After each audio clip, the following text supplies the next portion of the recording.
Hello, and thank you for joining us here on the Neutral Zone. I am Phil Milani, joined as always by my trusty sidekick, my partner in crime. Really, the best way to describe this person is my everything. It's at Eric DeLotte. Phil, nice to be with you here at the farm home. It's officially a farm home now. It is officially a farm home. Yeah, I think we can say that. We're at Breckenridge Brewery's farm home in Littleton off of Santa Fe and Brewery Lane. This is where we spend every Monday from 6 to 7 p.m. Mountain Time. Where else would we rather be? I wouldn't want it any other way, Eric. No. Maybe a few more wins to talk about. That's true. That would be nice. But you know what? Just being able to talk Broncos here with you every week, it's been a pleasure. New year, same neutral zone. Exactly. And we got one more episode after tonight coming up next Monday, and then at the farm home. At the farm home. There's plenty more episodes in general. More of Neutral Zone. Yeah. Sorry. And then we'll see where we go from there. We hope to be back here. Yeah, we hope to be. I'm still drinking the Christmas ale. Yeah, and it's I think I have the Juice Drop IPA. Yeah, it's delicious. It is nice. Delicious. That's been one perk of how many are you going to do? I don't know. We'll see. We'll have to see how that goes. We'll see. It is a farm home, though, Eric. You get comfortable at the farm home. Ben Swanson he's driving us home. Roya Burton's got us up on the air right at 6 p.m. on the dot, so we would never be late. We're up and rolling here, and this episode is all about NZ Nation. It's all about you, the fan at home, watching live on the Broncos YouTube page. So send us your questions. Fire away on your with your questions, and Ben Swanson will forward them along to us, and then Eric and I will I'll attempt to answer it. Eric will actually answer it. Yeah, I'll let you talk for like maybe 10 seconds, and then I'll just kind of ramble on. Because I think you think you're always right. Is that how it works? And then no, it's all it's all relative, right? Yeah, exactly. But one thing we know for sure, though, Eric, is after the loss to the Chargers, the Broncos' playoff chances are over with. Correct. Just one more game to go now this season for the Broncos, with the Chiefs coming up on Saturday kickoff. So don't show up on Sunday and be like, what's going on? I mean, you could show up on Sunday. It just wouldn't. Nothing would be happening. Show up on Saturday first, though. Yeah. Yeah, show up on Saturday first. But so fire away your questions here, and we'll do our best to answer them. But, Eric, let's just start with the game out in Los Angeles. You were there at SoFi Stadium, a 34-13 loss for the Broncos. What were your main takeaways from the game? A beautiful stadium, Phil. First of all, let's talk about beautiful the important stadium. Stuff. Yeah, exactly. Yeah, incredible. The Raiders Stadium. No wind in there, right? No so wind? The hair was yeah. It was nice. A lot of music, loud music. Tough, but yeah, beautiful stadium. Enjoyed it. Looking forward to going there once a year. Yeah. Actually, I think next year the Broncos will go there twice because they play the Rams in L.A. Schedule. You got to bring it up if you can. You got to love the schedule. Takeaways-wise, I think the defense was pretty much what you would expect for the first half. There was kind of that opening drive where they have to figure things out. They give up the touchdown. They're shorthanded, but they really buckled down after that and gave the Broncos a chance. They held the Chargers to 10 points for most of the first half. Obviously, the Chargers get to 17 after a muff punt, and that was part of the story for me, is just too many missed opportunities offensively on special teams. You have the ball twice inside the 5-yard line. You have a first and goal at the 2, you cannot score. There's kind of that weird Philly special play where Kendall Hinton can't quite get Drew the ball in space. And then later there's an illegal formation penalty on a touchdown, and then the Spencer muff punt, you give up a kickoff return for a touchdown. They hit Mike Williams over the top. I mean, just too many mistakes for the Broncos to stay in it.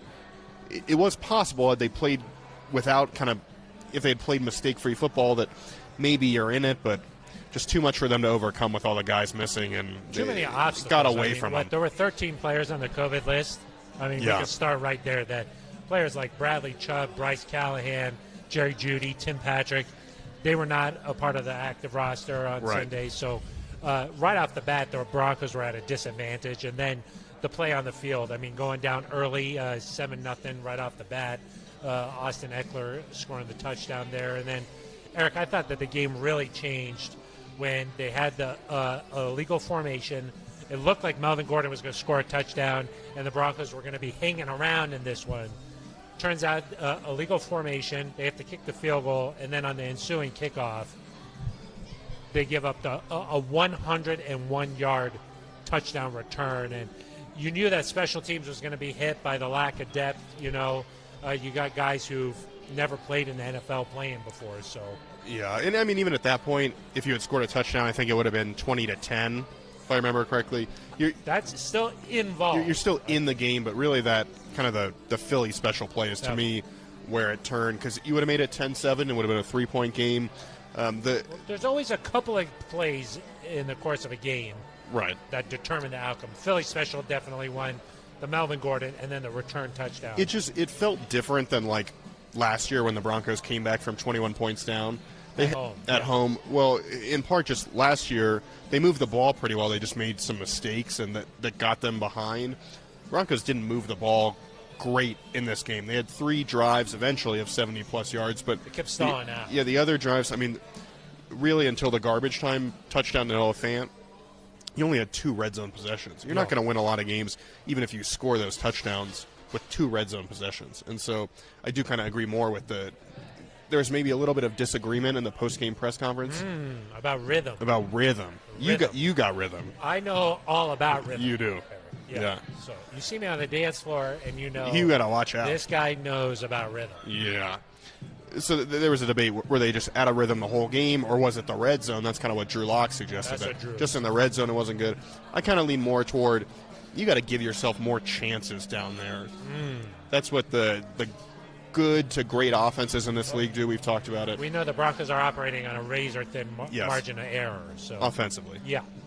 I agree so that's sort of the part of the problem is that, when you do get down there, they've got to really take advantage of those opportunities, and they were not able to do that. Correct. And I think more of the frustration was just like how those opportunities unfolded. I mean, the Philly play, the Philly special play, it looked like maybe there was something there, but just when it was actually tried to execute, it was a disaster.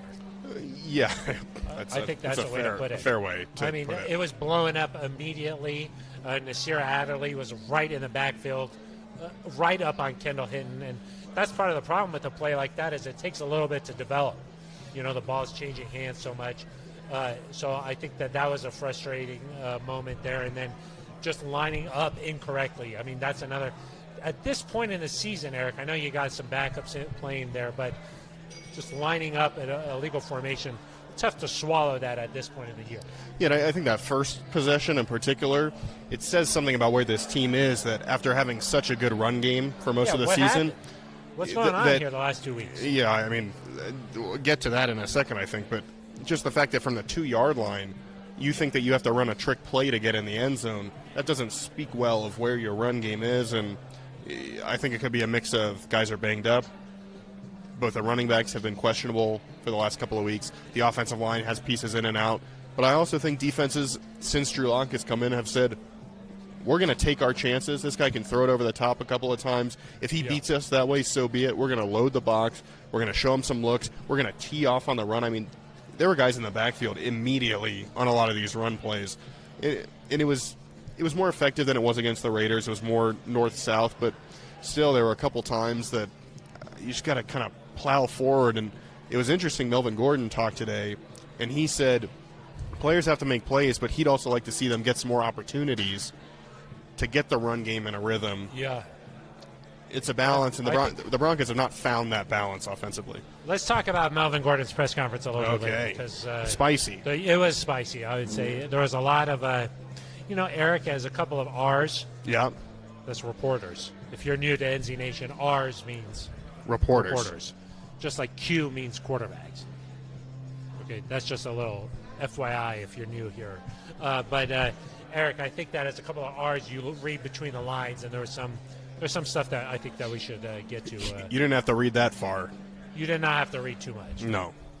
But there was some stuff that I think we should talk about. But, yeah, I mean, look, like things eventually catch up with teams. I mean, I think that the COVID list, the injuries, I mean, Dalton Reisner going out on that first series of the game. I mean, eventually it's just too much to overcome, and I think that that's what happened with the Broncos.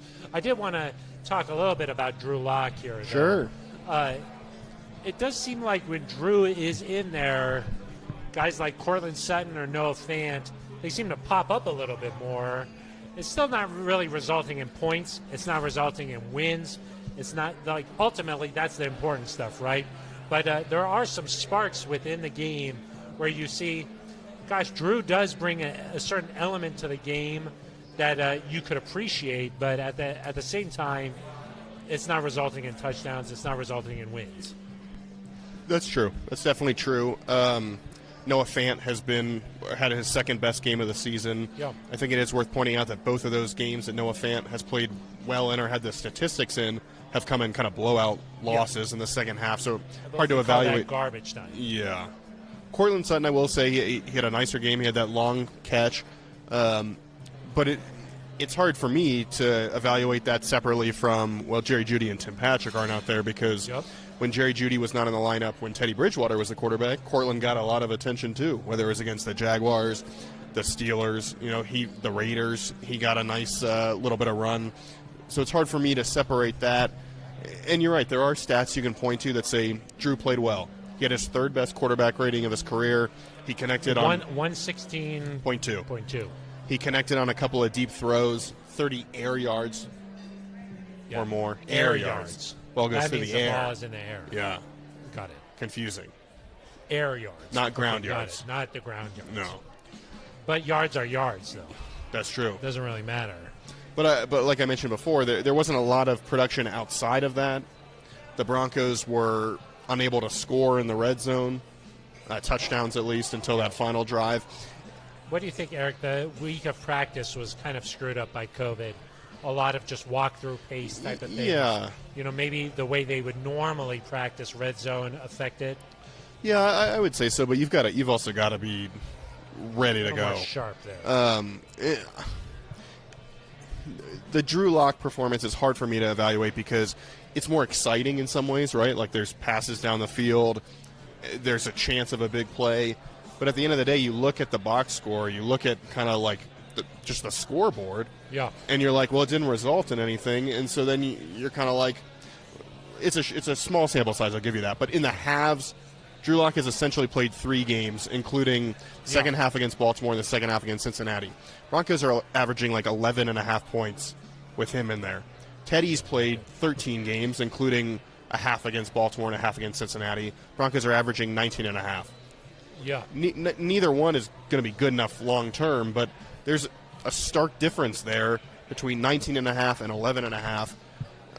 And I think there is something You've to be. done the math. I have. I just think there's something to be said for the fact that Teddy went out. You're 7-6, and granted, you need to come back against Cincinnati, but you're still in that game, and then you've lost these last 3. In the games that Teddy didn't play well in, Cleveland, for example, he was really banged up. He goes out at halftime against Baltimore, but leads them to their only touchdown of that game. I mean, I just think because of some of the flashy plays that have come the last couple of weeks, you kind of forget that this offense, its rhythm and when it was at its best came when Teddy Bridgewater was in the lineup. Yeah. No, I definitely think that that's true, that this offense was designed for Teddy Bridgewater. I mean, to just run the ball, time of possession, those types of things, they were designed for Teddy Bridgewater. But I just say that because some people are like, well, this is a sign that this is what the Broncos should have done all year with Drew. Yes. There is a bit of a notion that, gosh, what if Drew had played all season long? Where would the Broncos have ended up? I think that that's sort of an interesting topic to explore a little bit. Like, what do you think would have happened? Well, I think that you would have a better sense of who Drew is and how far he'd really come, which is valuable information. And so that's one thing you definitely would have gotten. But I don't think necessarily that the Broncos are going to the playoffs. Well, I don't think it changes that part of it. I think the only thing that changes is you have another 17 games or whatever to evaluate Drew Lock. But I think the Broncos have a pretty good sense of who Drew Lock is from the last couple years, the training camp competition, the time he's seen this year. I mean, Drew, like Vic Fangio said today, can still be an NFL quarterback, but is he a top level starter? I don't know that we've seen signs that is going to happen. I think quarterback is probably going to dominate the conversation all offseason. Yes. I think, and with the Broncos being eliminated from the playoffs now, all attention is going toward the future, I think, just naturally here that, look, the season is coming to an end on Saturday, so it's natural to start thinking about the future. and what that position holds. I think that the general sense that you get from certainly Vic Fangio, maybe some of the other players who've talked to the press, is that the production from that position, whether it's Teddy Bridgewater, Drew Lock, somebody else, it needs to be better than it has been. And I think that there's just a certain level of frustration with that, because that's really been the topic of conversation for ever since Peyton Manning's left. Yeah, and I think that one thing that Vic Fangio said, especially when Teddy Bridgewater was in there, we have to play better around Teddy. Yeah. What you hope can happen eventually is that you have a guy that, even if the players around him are not playing particularly well, that he raises that level of play. I mean, you look at, granted, he is the greatest player in NFL history. Tom Brady yesterday, they're not playing great on offense. He's missing a bunch of wide receivers. It's not their best game. They're trailing by double digits, and you've got Tom Brady, and so you win that football game. There's a lot of topic on Twitter in particular, Eric, wins not being QB stats. Sure. I think that we agree that on a fundamental level, QBs aren't directly responsible for wins. That is not a direct stat. But oftentimes when you talk about quarterbacks, the idea of just figuring out a way to win the game certainly is a dominant part of the conversation when you talk about quarterbacks. Things aren't going well, but because you have Tom Brady, you just a couple plays here and there, boom, you win the game. And the dude is just a winner. And that just happened. I mean, that doesn't just happen. That's part of him. That's part of his ability as a quarterback. I think that it's not a quarterback stat, Eric, per se, but there is a level of conversation that is accurate, that it is part of being a quarterback. Well, I mean, obviously, if you play really well, then you're going to lead your teams to win. But I think the reason it's not a quarterback stat is because there are times when, Tom Brady or John Elway or whoever it might be could play really, really well, and you don't get the win, and then you don't want to saddle them with that loss. Or a player, I think back to the NFC Championship, the year that the Seahawks went to the Super Bowl. Russell Wilson played terrible. 4 interceptions. They go to the Super Bowl. Win. I don't think they didn't play that Super Bowl, right? Huh? They didn't play that Super Bowl? No. That was a different Super Bowl that they came back and beat the Packers. Oh, different one. Yeah, the one that the Broncos, the Seahawks in that NFC Championship, that was the Richard Sherman breakup of the pass on Colin Kaepernick. Of course. Yeah, and then the famous interview afterward. That was the one where they went on and played. But I think that's why you say quarterback wins is not a stat. Correct. But I think when you talk about who's the best quarterback of all time, Tom Brady and his Super Bowl wins tend to be a part of the conversation. Yeah. So, sorry, I Ben cut you off a Swanson's little bit. Interested in this. Yeah, are you taking some? Is this for some social selfies? media? Yeah, good. Okay, well, Phil Milani raving about Tom Brady. Yeah, all over Twitter. I will say the tone on Tom Brady a lot different now that he's in Tampa Bay, huh? He's a fun guy. He was hated here in Denver for a period of time. Now that he's in Tampa Bay, it seems like with his social media game, people are starting to change the tone on Tom Brady a little bit, huh? Yeah, he's a fun guy. He's a fun guy. I enjoy following him. Kind of like Joe Burrow. He's kind of a fun guy too, huh? That guy, you wish you have a guy like that in your locker room, He's just kind of cool, huh? He's cool, and he's a really good football player. Yeah. More importantly, though, he's cool. Yeah, that's. I like his swagger. What do the fans got? Okay, yeah. Let's take a break here. We are broadcasting live from Breckenridge Brewery's farm home in Littleton. It's off of Santa Fe and Brewery Lane. That's right. Where are we at? Breckenridge Brewery's farm home. Off of Littleton. Santa Fe. Yeah, it's in Littleton. Off Santa Fe and Brewery Lane. Brewery Lane, yeah. This show is all about the fans, so let's get to some fan questions here on the YouTube page. Cody Ruark. He's a favorite of ours. He's a fan of the program. Okay? Yeah. Adam Schefter, sound-alike. Sound-alike, yeah. Yeah, a little bit I think Adam Schefter Jr. is his given name. Adam Schefter Jr.? Yeah. Adam Schefter again? Right. Yeah, exactly. Okay. Cody Ruark, my favorite duo. Thank you, Cody. I appreciate that. Cody. What is one positive takeaway you believe the team can carry into next season? That's a good question. Yeah, what is a positive, Eric? Because if you just ask me, I think that the biggest positive that the Broncos can take into the offseason is just trust in George Payton. I think ultimately that is what Broncos fans can rely upon. They just say, look, whatever George thinks that the Broncos should be doing, just have some faith in that. You're trying to get me riled up here.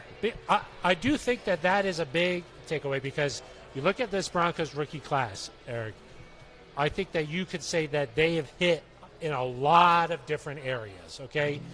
PS2, Pat Surtain again. Yep.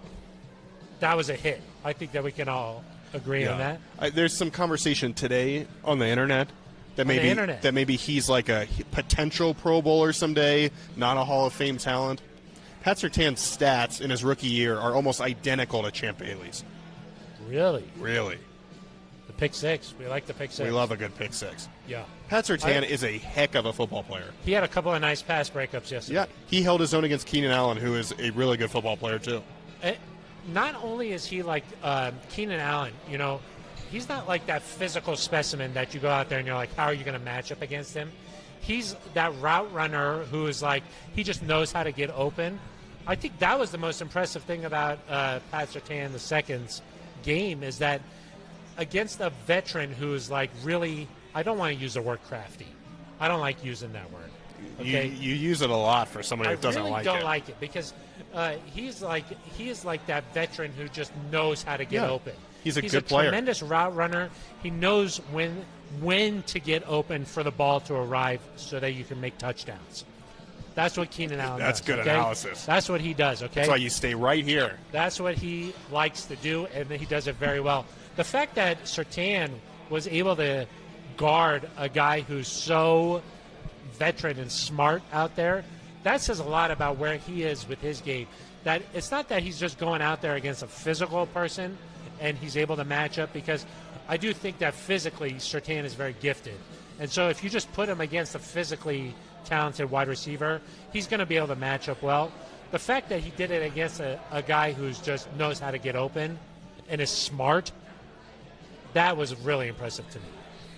That was like an Eric length answer. You got going. You love this. I do like that. I do think that he still needs a little bit of improvement in tackling. The physical element of the game. It's gotten better. There was a couple of times yesterday where I wish he would have just come up and just made a nice wrap up and just ended the play, but I'm not. That's nitpicky. That's just nitpicky at this point. I'll say this: Pat Surtain is already at least their second best player on the entire team. I agree. Justin Simmons is number one, and Justin Simmons is one of the best safeties in the league, and so this should speak to this level of compliment. Yeah. That I think Pat Surtain at some point is going to be the best player on this team. At some point. You think so? Like in the future, in future years. Ooh. You always talk about guys making the biggest jump from year one to year two. He's already made a nice Pat Surtain is already this good. Imagine what he can do with another offseason. I mean, this kid is legitimately really good. He's special. So you talk about him, you talk about Javonte Williams, who's been really good. You know, struggled the last few weeks from a run game perspective overall, but has he hit a rookie wall? I don't know if it's him. Okay. Because Melvin Gordon has had his share of struggles too. Obviously, Javonte's, I think he's had a little bit more trouble at least this last game. And he's a very physical runner. That's one of the things that I was thinking about this today. He came out of college and he just broke a ton of tackles. He went to the University of North Carolina. You could do anything. You can do whatever you want when you come from a place like that. Yeah. And he broke all sorts of tackles, and I thought, well, that's fun. That's nice. That's like a neat trick. It's cute. You think it's cute? It was cute. Huh? I was like, he's not going to do that in the NFL. Yeah, but guess what? Kyle Brandt has been sending a lot of merchandise. A lot of scepters. A lot of the Good Morning Football budget, it's all going to Denver. When you walk around the facility, you just bump into scepters everywhere. Yeah. We're like a shell corporation for Good Morning Football out in Denver. Yeah. They're going to start getting free tax shipping evasion nowadays. also. Yeah, free shipping. Not good. You know? Yeah. So you got him, Quinn Miners. At the time, I was like, that's an interesting choice with a third-round pick. You don't necessarily need another interior guy. He's pushing to be probably their best interior lineman. He's been really physical. Ooh. I like what I see from Quinn Miners. He took out trees. He took out trees. And now he's taking out humans. Yeah. That's true. Baron Browning has been really good. He was a guy, some potential there, a lot of athleticism, but you didn't know what you were going to get. He missed all of the offseason, almost all of training camp, and I thought it's going to be a redshirt year for him. He's not going to play. Yeah, especially in this Vic Fangio defense. Yeah. A lot of moving parts. It's sort of complicated. Yeah. He's picked it up pretty well. Yeah, instead he comes in. He's been pretty good there at inside linebacker. I think a guy that you can count on as a starter next year with Josie Jewell and Alexander Johnson, both impending free agents. Kenny Young. And then you've got some depth pieces in Caden Stearns and Jonathan Cooper. And I know the free agency, maybe it didn't go quite as well. You talk about a guy like Kyle Fuller that probably didn't meet expectations, but Ronald Darby's been solid. You signed Justin Simmons to a long-term deal, which there was no guarantee that Justin Simmons was going to, he talked about that, but there was a little more. Yep. At the end of last year, Phil, it almost felt like Justin Simmons was saying goodbye, Like that press conference, it was sad. You were crying, right? Bawling. I was like, Eric, are you okay? And George gets that done immediately. Yeah. And so we talk about the thing to look forward to. It has to be George Payton's talent evaluation. He picked up an extra second and third round pick from the Von Miller trade that I think, of course, now you look back and say that was the right deal to make. This is a team that could go after a veteran. I'm talking about at the quarterback position. This is a team that could go after a rookie. They could do anything they want. A lot of options. And I think this is my big point because it was kind of on Twitter today. It was like, should the Broncos have taken Justin Fields over Pat Surtain? Ooh. George Payton has been good in his evaluation at several different positions. Why should we not trust that he's also good at evaluating the quarterback position? Yeah. I mean, that is the hardest position to evaluate in all sports. But if he looked at Justin Fields and said, that's not the guy, then you can't take him just to take him. And Mac Jones, people are like, well, then you should have taken Mac Jones. Mac Jones has a lot of help in New England. He has a really good offensive coordinator. Yeah. And still, there are times when it's fourth down, they're not going for it. Against Buffalo, you throw it 3 times because you think it's better to run and punt. I mean, Mac Jones has struggled. He had a nice game against Jacksonville last week, but he struggled a little bit the last month here. And so I guess my point overall would be George Payton has done nothing to suggest, even Teddy Bridgewater. You acquired Teddy Bridgewater. He was an upgrade from the quarterback play in 2020, had you in the playoff mix. Nothing George has done should suggest that you should doubt him. And so I'm going to give him the benefit of the doubt with the quarterback position. This is the biggest thing you should have confidence in moving forward. Now, they have to address it this offseason in some way because Teddy's a free agent, because Drew's going in the last year of his deal, whether it's a big-name veteran, whether it's a rookie, whether it's re-signing some sort of middle-of-the-road guy, they've got to find a way to address it. But I believe, based on what I've seen, that George is gonna do it. Hit it, yeah. Are you okay? Yeah, the Nats, a little bit like the Twitter people that are just... You had to grab it. Yeah, I was like, get out of my face. And you did that pretty fast. Yeah. Watch out. Better watch out, yeah. Thank you for that question there, Cody. Hopefully that answered it. 15 minutes later. That was a good answer. That went in depth. That was a good answer. That was a good answer. Okay, Brandon Walker. That's Brandon from Iowa. Yeah. Brandon's like, get to my question Hey, already. fellas. It's Brandon from Iowa. Tough game, but I do think Drew has gotten better. I wonder if it'll be enough for 2022. Worm for mayor. Okay, Worm for, the number 4, mayor. How do you spell mayor? M-A-Y-O-R. Okay. Mayor. Worm. W-O-R-M. For mayor. For mayor. Okay. What do you guys want to see from Drew versus Kansas City? A lot of Drew questions. Because Drew is still he's the unknown to some people. Eric, no matter what happens, no matter the guy what, who's got a little bit of an unknown, I think this guy maybe could be the guy. That sort of character in the football world will always be beloved. Of course. Yeah. He just needs a chance. I will say this about Drew, though. Say it. Some things have been bad luck or like stacked against him or whatever. This is life in the NFL, though. Yeah. His rookie season, he has the injury. He doesn't get to practice most of his rookie year. But when he does play those final 5 games, you're like, whoa, maybe there's something here. Okay, he goes 4-1. Okay, then change that offensive coordinator. Okay, which I think that was the defining moment in his career in Denver, was that change in offensive coordinator. Most definitely. He doesn't get the offseason with Pat. They don't have any OTAs, no mini camp, none of that. They show up for training camp. Okay. I don't think Tom Brady didn't have that either, right? No, but he's Tom Brady. Okay, I was just checking. I think Tom they won Brady this. They won the Super Bowl. Shows up and he wins Super Bowls. Yeah. Okay. QB's not wins not a QB stat, but he shows up and wins Super Bowls. Yeah. Okay. That's what he does. Sorry. And then Drew gets hurt. He hurts his shoulder. Misses a little bit of time there. But in general, 2020, a bit of a COVID year. Loses the quarterback competition. Doesn't get the practice reps this year. That's life in the NFL, though, huh?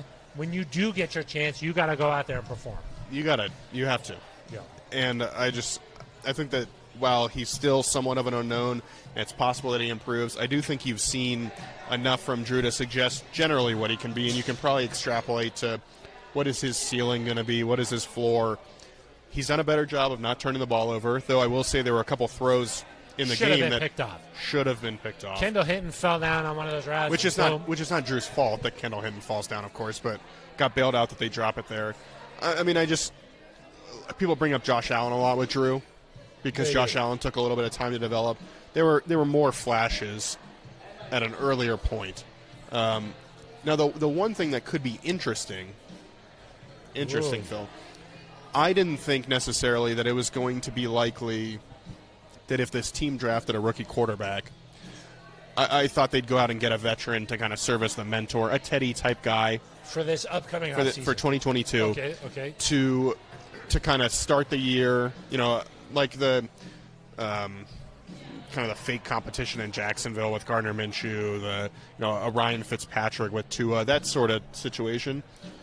If Drew plays well this week and you can look back at 3 games and be like, well, he actually showed strides, he hasn't turned the ball over, maybe it's possible that in the case of drafting a rookie quarterback, I don't think that would prevent them from drafting one, but maybe it's enough from Drew to say, okay, well, he's under contract anyway, it's an inexpensive deal, maybe he starts the year and this rookie kind of gets ready and then goes.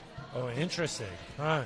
So I still don't think I've seen enough to suggest he can be the long-term guy, but I think maybe he's shown enough that he could be here. A bridge. Interesting. Now, he also might be like, I want to go somewhere where I can be the guy. Sort of a disservice to both guys because for the rookie, you would want like a veteran who's here to help him out. Well, understands Drew his had role Joe Flacco, who wasn't keen on that either. Exactly. But if you had somebody I'm just saying a veteran isn't necessarily that. I'm saying you had somebody who understood what their role was and was interested in helping and just said, look, I know what I am. I'm a great quarterback. You probably have to sign that guy before you draft somebody, right? You would have to, yeah. So if that's the direction the Broncos end up going. Like, I don't think Tyrod Taylor. I think it was re-corrected to Tyrod. Back to Tyrod. I don't think Tyrod in L.A., before he got a needle stuck into his lung, I don't think he was. Excuse me? That's what happened. Yeah. I don't think that he wanted to just hand it off to Herbert. Herbert was going to take that. Herbert or Burrow? Who would you rather have? Oh, you put me on the spot, huh? I asked you that earlier. Did you? Yeah, I asked you that on the phone. Remember when we were producing this? Yeah, with we were like, okay, the production, what do we want to talk production meeting. Yeah, that was good. And I asked you that, and now you're turning around on me. I'd go Burrow. I do think that maybe Herbert has an element of his game where maybe he has got a little bit of a stronger arm, like a little more of a physicality there. But Burrow's swagger. I like the edge that Joe has. Yes, so do I. He's got kind of like a... That throw to Jamar Chase on the sideline. He's really good. I mean, they're both really, really good players. Man, that was impressive. Really good. And also the locker room pictures are just fantastic. That's what I'm here for. Yeah. Yeah, that's what I want out of my cue. If the Broncos beat the Bengals a few weeks ago, I was going to Photoshop Teddy's face onto Joe Burrow smoking the cigar. Unfortunately, it didn't happen. But that would have been a good tweet, I think. Yeah. I got a lot of good tweets in my mind that I can't ever tweet. You know how that goes. Sure. Okay, Worm from Mayor Ronald follows Darby. up. What do you want to see from Drew against Kansas City? Well, one, score some points. I mean, you want to keep pushing the ball down the field, but can you be efficient in the red zone? Can you show that you can operate against a defense that's been really good against Denver? I mean, we talk about Kansas City struggling on defense sometimes. The Broncos have not scored more than 16 points against Kansas City in their last 5 meetings. And 3 of those games, they've scored fewer than 10 points. That's not good enough. It's not been good. And so they need, if Drew Lock can show, hey, I can put up 24, 28 on the Chiefs, it's a great sign that he can be a guy that, at least could push for an opportunity next year, or whether it's here or somewhere else. To me, it's all about points. The deep balls are great. Score some points, baby. The quarterback rating is great. You got to score points. You got to execute in the red zone. Yeah, red zone. And also, he's been doing a good job with no turnovers. More of that. Yeah. Don't tweet that one, Swanson. You tweet that one. Okay? Angel Rodriguez. Angel. It took Allen 3 full seasons to get it together, even if we would have drafted him. I don't think Broncos country would be patient enough. I wish we would have gave Drew the chance this whole season. Mm-hmm. So I think we kind of talked about it. We did. A little bit. Aaron Witter. He asked this question a long time Aaron ago. Witter? Aaron Okay. Witter. Is that one of your friends? I don't think so. He could be. What? She could be. I don't know how you spell Aaron. Aaron is 2 A's, an R, and an O, and an N. Likely. Aaron Witter. Yeah. Aaron asks, what big free agents do you think the Broncos could bring in for 2022? What does the Broncos' cap space look like in 2022? They got a lot of cap space. A lot of cap space, which is impressive given that you signed Cortland Sutton and Tim Patrick. You have Justin Simmons on a long-term deal. Well, we've heard George Payton say thank you to John Elway for setting up the a lot situation of cap space, yeah. I think they've got like the 7th or 8th most cap space. It's not quite as much as it was this year, but they still got plenty. It's kind of like if you bought a big cap and it didn't quite fit and you put it on. You know how some of the old baseball players in the 90s, the hat just sort of rested on their head and there was a lot of space. I wasn't even born in the 90s. I know that, but you've probably seen some photos. They used to the cap used to just sit on top of their head. What is baseball? There was a lot of cap space above the head. Yeah, that was worth it. That was worth the payoff. Yeah, just because you don't understand it doesn't mean. Weren't you telling me the joke? I'm telling everybody got it. Hopefully somebody liked it. I'll say this: if I don't know names yet, but it could be interesting, especially if you trade your picks away for a quarterback. For a quarterback, whether that's a veteran or you're trading up in the draft to get somebody, you're probably going to have to address some of these needs in free agency. An edge rusher is somebody that you could go after. Let's talk about needs. Edge rusher is probably a need. Yep. I think defensive line to some extent is probably a need, even though your starters are all back under contract. I don't know that they have like a particularly like Draymond Jones can be dominant in pass rush. Mike Purcell struggled with injuries a little bit this year. They need like a big body there, I think. A nose tackle. Yeah. Which Mike Purcell is, but they might need more depth there. That could be a second tier of free agency type deal. But the main thing's edge rusher, and then I think right tackle and offensive line, because Bobby Massey, he's a free agent, so you either have to choose to extend him or, go and sign a big name guy. It's hard to find tackles on the market. I would guess that would be more likely to be dealt with in the draft. Oh, okay, got it. I was going to say. I would say edge rusher is probably the number one thing that I would focus on. Correct. Yeah. And quarterback could really go either way. You could trade for one. You could sign one in free agency. You could draft one. But the Broncos are at 11 right now, 11th overall pick. They could get up to like 10, 9. It's unlikely they're going to get to like 6 or anything like that. So last year they won 5 games. They were 15. Yeah. It's a jumbled mess right now. Oh, I'm sorry, not 15. They were 9. They were 9. Sorry, 9 when they took Surtain. 15 was the year before that with Judy. When they won 7 games. They won 7 games. Yeah. This year they've won. They won 7 games. 11. 11. Boom. Okay, there you go. It's good analysis. So they picked 15, then they picked 9, and then right now they're sitting. Right now they're at 11. So hypothetically, you could trade like you have 2 seconds this year and 2/3. You could maybe trade like this year's second and maybe next year's. I don't know. You can move around. You could get up options. they certainly have the ability, based on their capital, they could get up as high as they wanted to, because there's not like a Trevor Lawrence out there, or like a guy that I don't think, like Detroit, I think right now is close to that number one pick. They're probably willing to listen. And so if you really think, hey, Matt Corral, Sam Howell, Malik Willis, like whoever, Sam Howell, Kenny Pickett, from UNC. Yeah, he can do whatever he wants. Yeah. Whoever it is that you decide is this guy, you can move up if you want to. If you like the guy, they got options. They have the capital. Last year, it would have been harder to move up because they didn't have these extra picks. That's true. They got some picks now. They got some. And we don't really know. Do the Broncos like Trey Lance? There was no chance the Jags or the Jets were moving off that 1 and 2 spot. So it was really like, can you move up and get Trey Lance? And then you got to do what the 49ers did. They give make up a lot. Big move, yeah, and do something like that.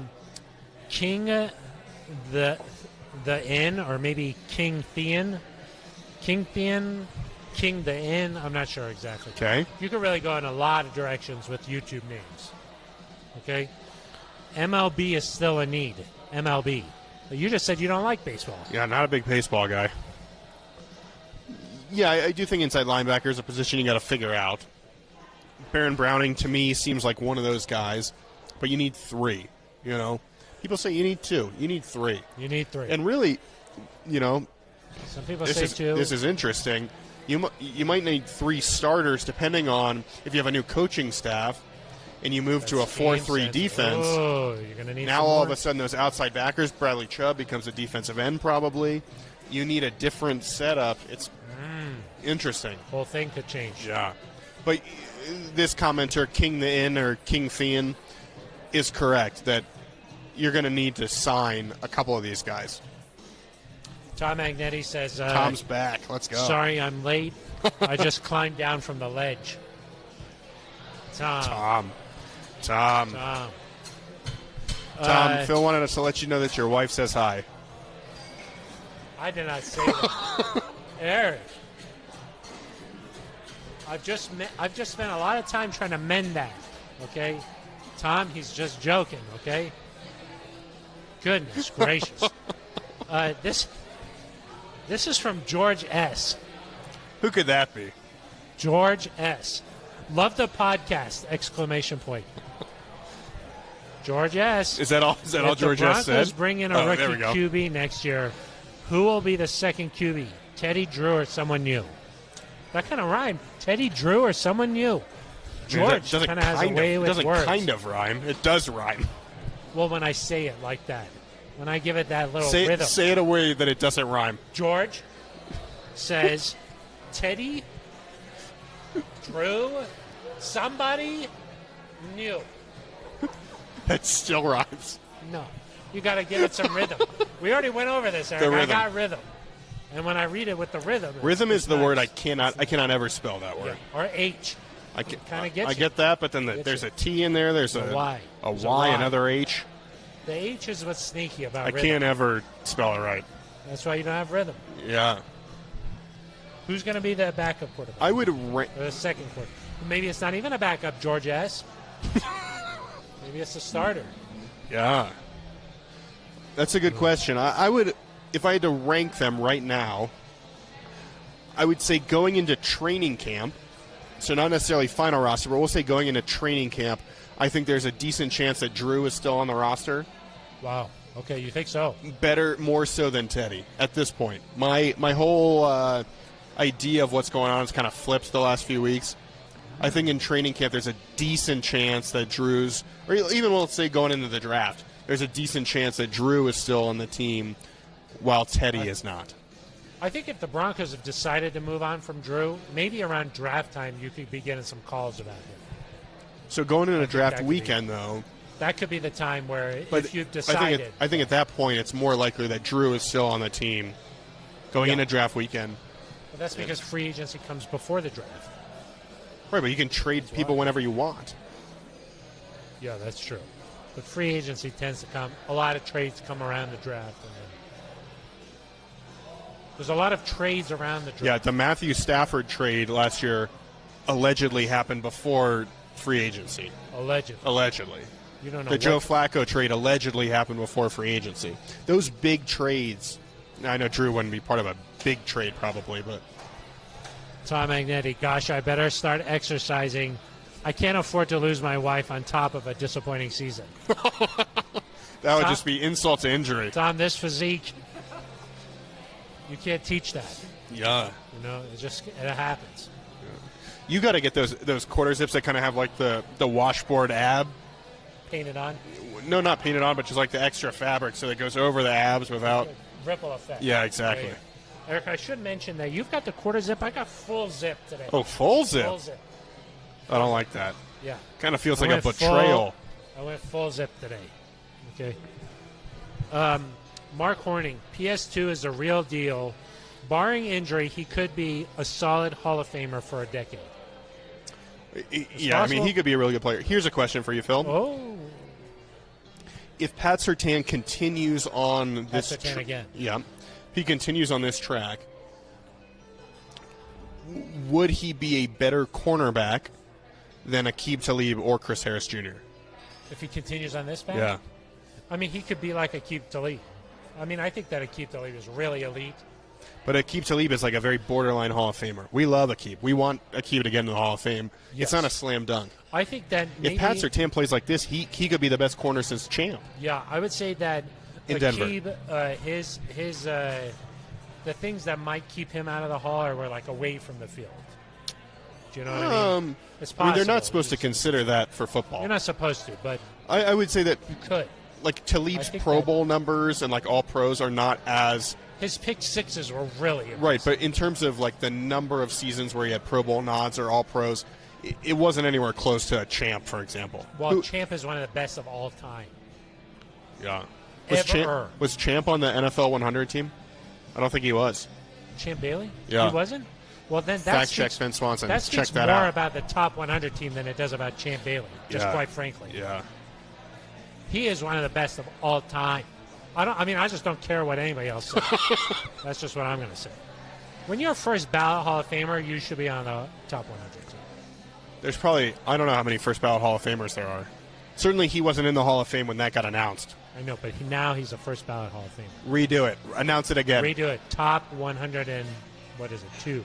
I mean, there's a lot of quarterbacks that should have made it that did not. Well, you have to limit each position group. Right, but you just said if you're a first ballot Hall of Famer, then you have to be on it. Well, you don't have to be, but you should be considered. Anybody else a little confused by what Phil's saying? I am. He could be very good. I think that he could be better than Aqib Talib. I'll say that.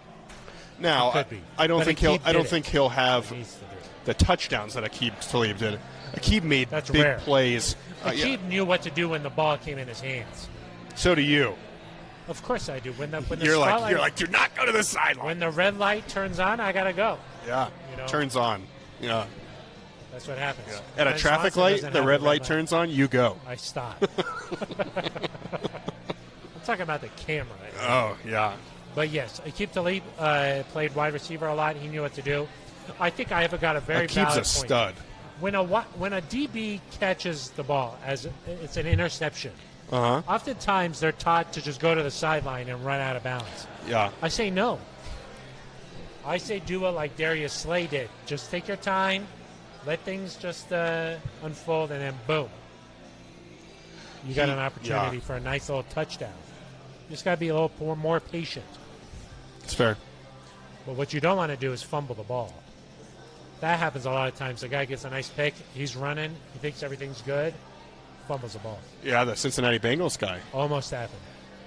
He was down by contact, per referee sources. Yeah, technically. Not in the spirit of the rule, though. Well, I mean, if you're talking about the spirit of the rule, that Raiders-Colts play yesterday. Exactly. Hunter Renfrow. One finger down. Looked like a little Michelangelo. Yeah. Yeah. On the shoe, and they're like, he's down. Yeah, he's down. That to me is not the spirit of the rule. I know. Would it have been better for him to have been down in that Colts game, or it didn't matter? You want him to go ahead and score a touchdown? Then you talking about for the Broncos? No, I mean for the Colts. Oh, yeah, you probably want him to score. Yeah, that way you get the ball back. Okay, Brandon Walker says here, I should mention we've got about 10 minutes left in this episode. For the first hour. Very 6 to 7 is pretty much we live and die by that rule. Yeah. Okay, Brandon Walker, under the expectation that the Chiefs rest a lot of starters. Okay, that's not going to happen, Brandon, because they still are going for that number aggressive. 1 seed. Yeah, they're going to play everybody. Do you think if the Broncos win, it'll have good feelings for the team and the fans? Let's just say that in general. If they win? If they don't rest starters or anything, but the Broncos go out there and somehow they beat the Chiefs. Will that this weekend? Will that give it this weekend? Got it. Okay. They play Chiefs this weekend. I don't know if you knew that. I did. Would that create some good feeling heading into the offseason? I don't know if it creates good feeling. I think it's more of like Brandon's a positive guy. I think it's more relief that the streak is over. You don't have to worry about that anymore. That would be amazing. That would feel nice. Like, I don't think you're going into the offseason being like, wow, we can beat the Chiefs. I mean, maybe you feel that way a little bit, but I think it'd be more just, hey, we don't have to hear about this anymore. Are you okay? Yeah, that seems to not really be bothering me so much. Yeah, you can't be phased. I think you've been crunching the numbers so much that you're seeing things. Yeah. You're feeling. Did we get an update on the top 100, Champ Bailey? Little paranoid. He's not in that top 100. Confirmed. Okay, confirmed.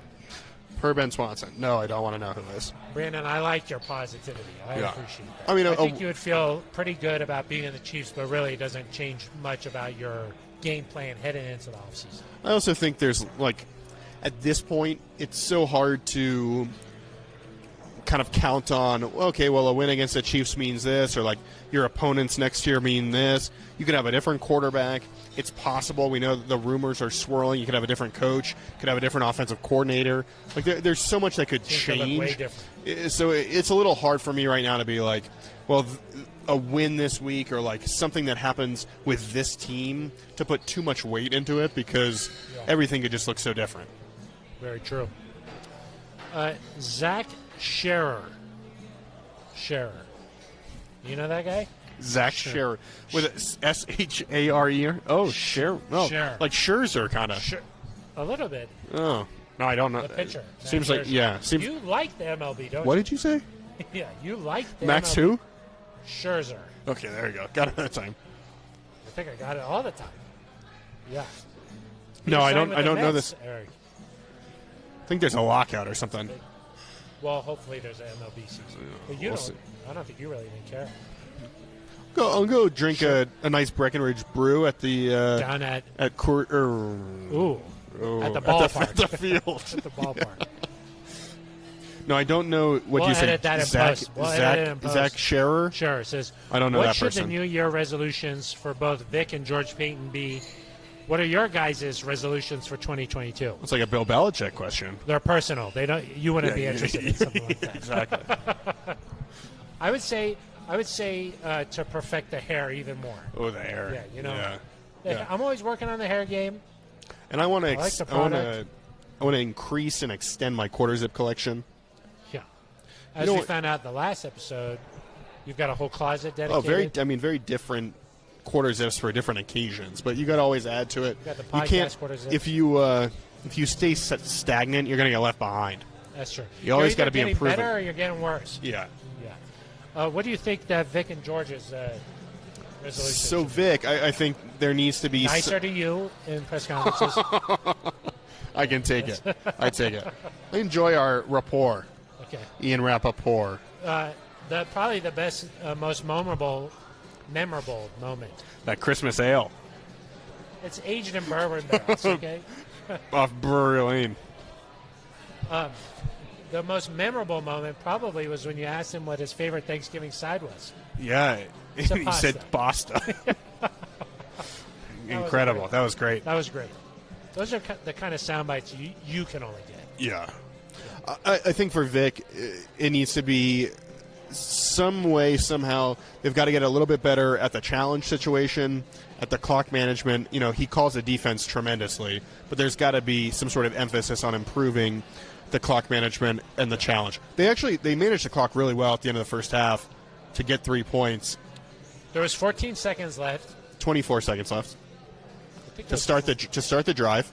24. Pretty sure it was 14 seconds left, but Whatever you think. They found Brandon. I think I was at the game, right? I watched the game. It doesn't matter.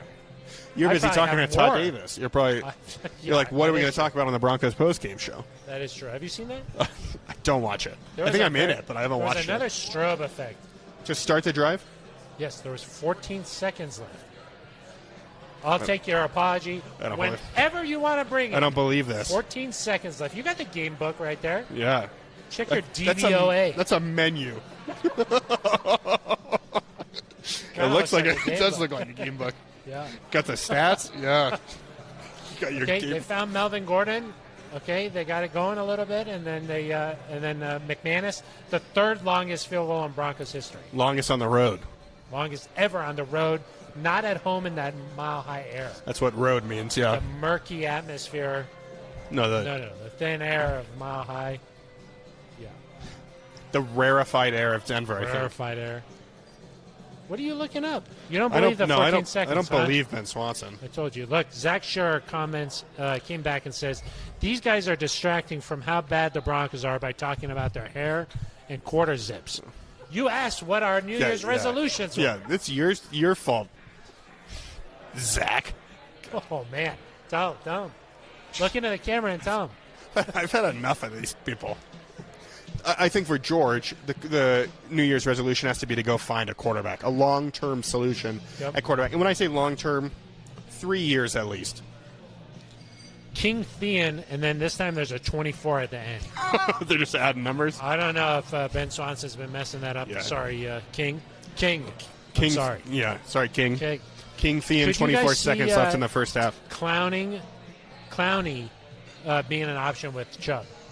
Jadeveon Clowney. Wow. Then August Brandt says Clowney's never played a whole year, I don't think. There has been some injury concerns with Jadeveon. Could be an option, though. I mean, if you wanted to go get a I think big you guy. got to consider anything. Yeah. I would say draft is probably a good way to go. Well, but the issue is that if you trade for a quarterback, you're going to get rid of your first-round pick and probably one of your second-round picks. Yeah. Or if you have to trade up for a quarterback, you're going to use your first-round pick for that and probably one of your second-round picks. So the first actual pick on a non-quarterback position, in my opinion, will be with that other second-rounder. And so... You think it's too late to Well, get a can you pass get rusher? like an impact pass rusher there? Or do you want to be... Our friend John Elway, your friend John Elway, he would always say, I like to fill needs in free agency and draft the best player available. You don't want to be painted into a corner in the draft. So I don't think you want to go into the draft saying in the second and third rounds, we need a right tackle and we need a pass rusher. Try to solve one of those in free agency so that you can then, have something that's funny. Some funny ones, yeah. Metabale, who is old friend of the show. A very good friend of the show. Really appreciate it.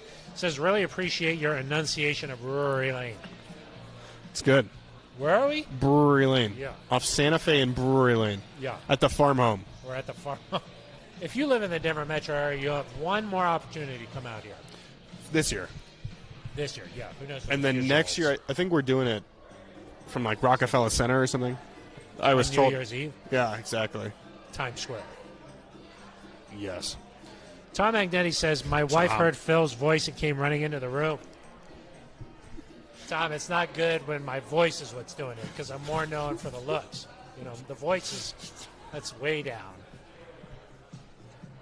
Yeah, I shouldn't say anything here. Okay, R. Jansen has actually a good comment here. What are the chances the Broncos will have a London game in the near future? Ooh.